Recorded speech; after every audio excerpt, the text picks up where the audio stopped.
For years I've been scuba diving all over Asia and the Americas. Want to know where the best places are? Want to know how to do it on a budget? Let's go.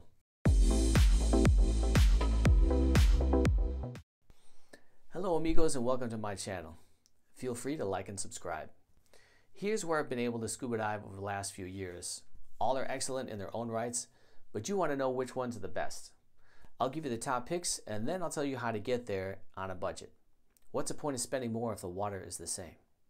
Stay tuned for the Are We There Yet section at the end, and I'll give you all the logistical joy that you could ever possibly experience. So I'm going to start with an honorable mention, which is Malapascua Island, just north of Cebu Island in the Philippines. There's also Gato Island, there's some drift diving, and some great night diving. And of course, thresher sharks. It's one of the few places in the world where you're virtually guaranteed to see thresher sharks. Take a look at my footage.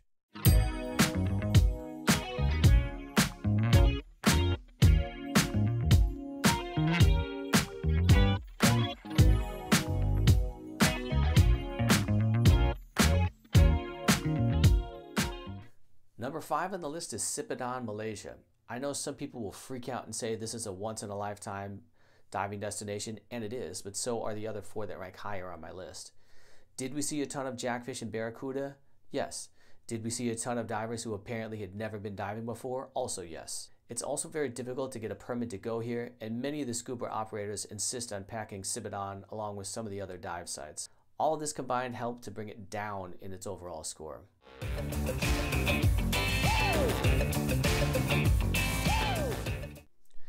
Insider tip, take a look at Borneo Speedy Dive. They seem to have a more direct connection in terms of getting permits and just going for one day. Some people were able to do it the last day or on the day that they actually wanted to dive. Let's take a short look at my Sipadan footage.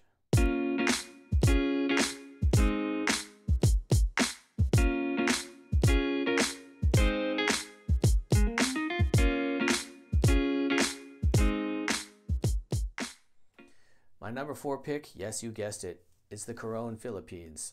This might surprise some people, however, if you like wreck dives, this is one of the best places in the world to go. There are a dozen wrecks as a result of a battle in World War II between the US and the Japanese. In fact, if you want to know more about the history of all of these wrecks, I've included them in a link below. There are some deep wrecks to challenge the most daring divers, and there are a couple shallower ones that even snorkelers can handle. If you like history and you have any interest in shipwrecks at all, this is your place. Don't forget to check out Barracuda Lake while you're there. So here's me bumping around the inside of the boats.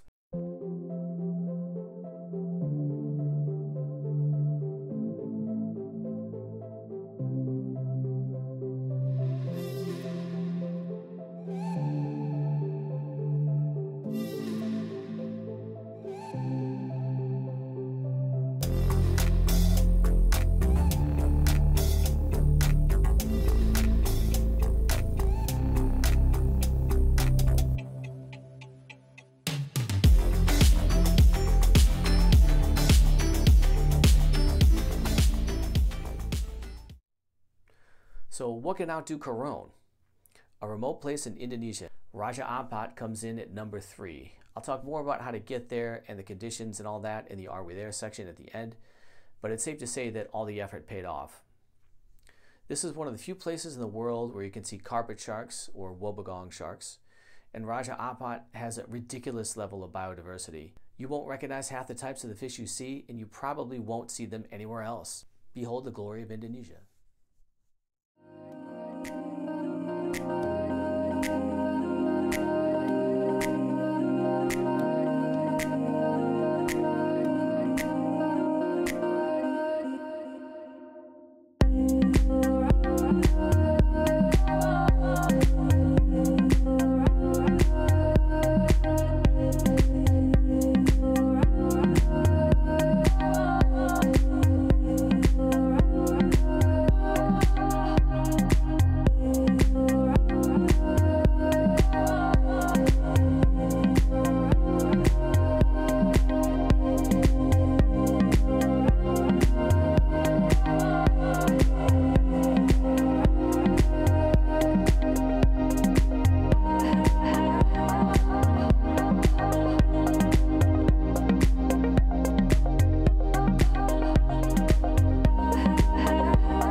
even with all that, I'd still put Mafushi Maldives ahead of it. Every single dive that I had there over the course of a week had sharks, eels, and turtles.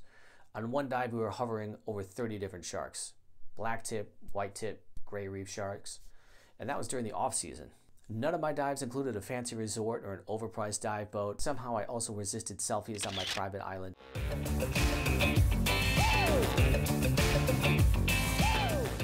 Get yourself to Fuvahmulah.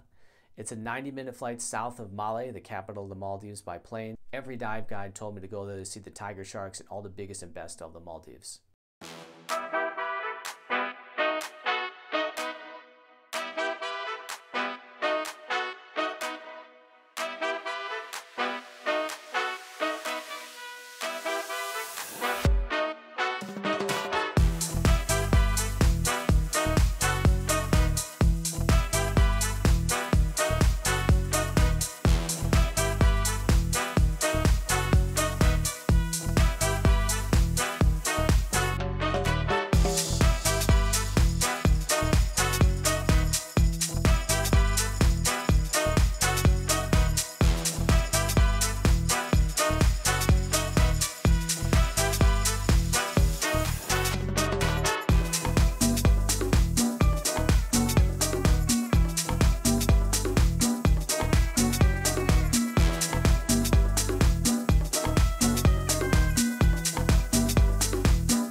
And the very top pick, well, if you looked at the map, you probably figured out it's the Galapagos. Without a doubt, these are the best dives I've ever done.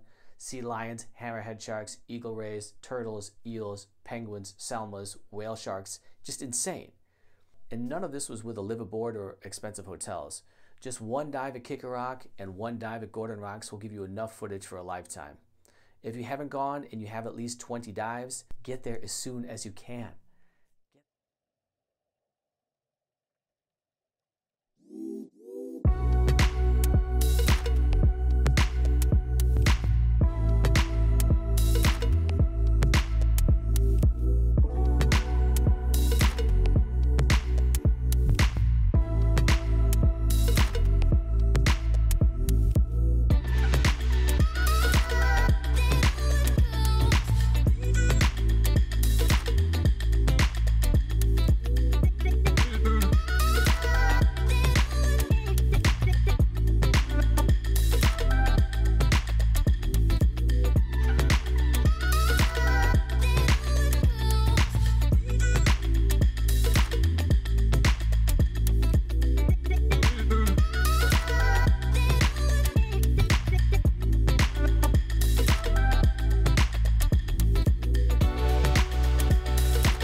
every dive guide recommended Wolf and Darwin Islands. Yes, you'd have to do a liveaboard.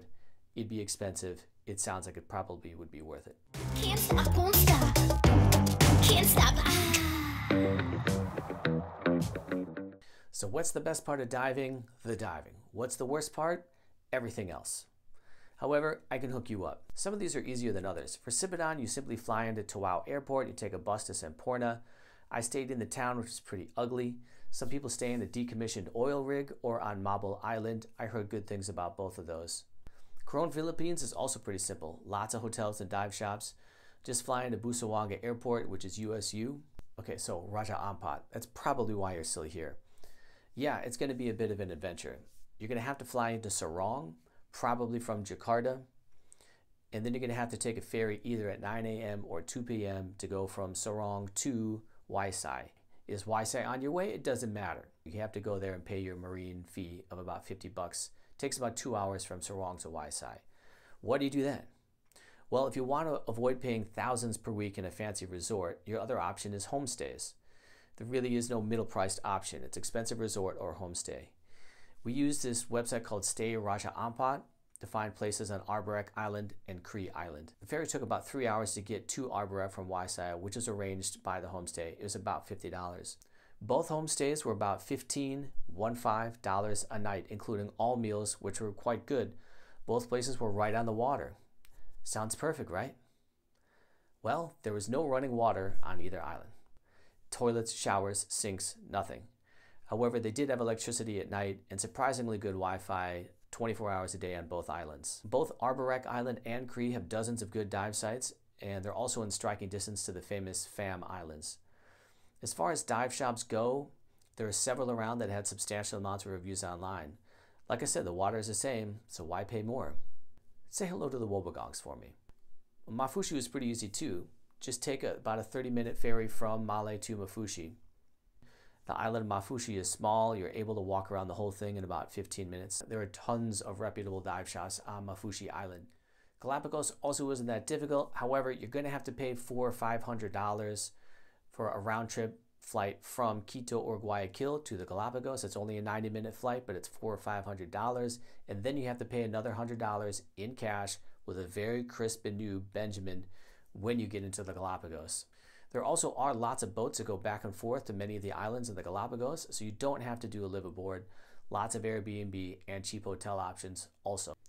Okay, enjoy, happy diving. Thank you for watching.